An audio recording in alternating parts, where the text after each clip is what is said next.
Мен Садыровашынан Файзолла қызы, Атырау қалалық номер 34-ші Нұрбөбек бөбекжай бақшасының әдіскерімін. Мектепке дейінгі ұйымдар әдіскерлері арасында панорамалық идея байқауының Атырау қаласы облысы бойынша бірінші орын иегерімін. Әдістемелік жұмыс жүйелі құрылғанда ғана нәтиже береді. Әдіскер осы әдістемелік жұмыстың жетекшісі. Сондықтан мен әдіскер ретінде өзім ұжымға үлгі болып, шығармашыл болып, және осы педагогтардың педагогикалық әлеуетін көтеруге жұмыстану керекпін деп ойлаймын. Жалпы біздің ұжымның STEM технологиясы бойынша 2018 жылдан бастап жұмыс жасап келеміз. 2020-21 оқу жылдарында біздер облыстық әдістемелік кабинет арқылы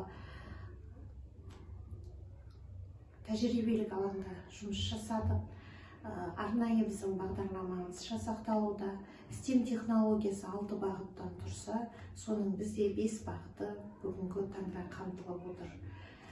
Алдымен математика және жаратылыстану бағыт бойынша жұмыстар дәстүрлі жүріп жатса балабақшаларда, біз оған шығармашылық ұжымның ұйғаруы мен құбылмалы заманда балаларды таңғалдырып, әрмен қарай қызығушылығын арттыру мақсатында заманауи осы лего құрастыру және бір жылдан кейін робототехника технологиясын енгіздік.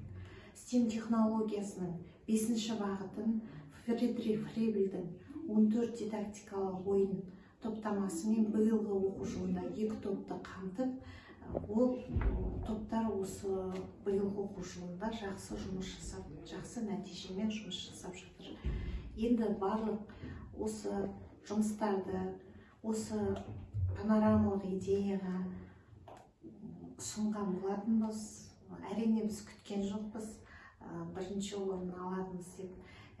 Біздің тәжірибеміз сіздің кәдеңізге жараса, біз де қуаныштымыз. Өрлеу біліктілікті арттыру ұлттық орталығына алғыс білдіреміз. Осындай байқаулар жиі болып тұрса екен деп.